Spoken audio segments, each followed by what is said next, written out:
In today's video, I'm going to teach you how to check if Gmail is down. Fix Today here, let's begin. First, go to the Gmail website and make sure you're already logged into your account.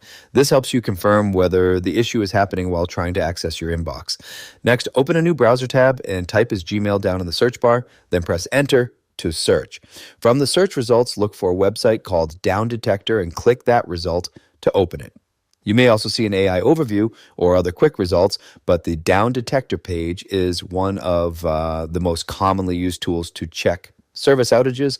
Once the Down Detector page opens, allow a moment for the page to fully load. At the top of the page, you will usually see a status message such as user reports indicate possible problems at Gmail or no current problems at Gmail. This message is generated from real-time user reports and gives you a quick overview of whether other users are currently experiencing issues with Gmail. Just below the status message, you will see a chart showing the number of reported outages over the last 24 hours. If you see large spikes in the chart, that usually indicates a widespread problem affecting many users. If the chart remains mostly flat, it generally means Gmail is operating normally.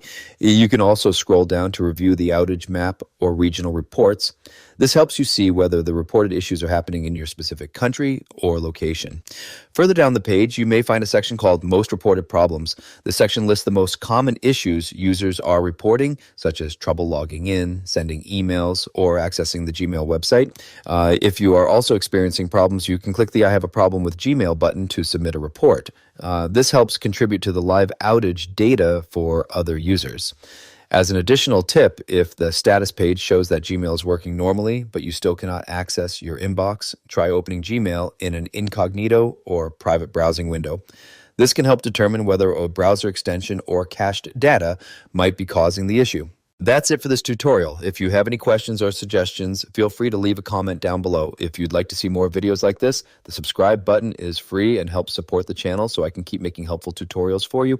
I'll see you in the next video.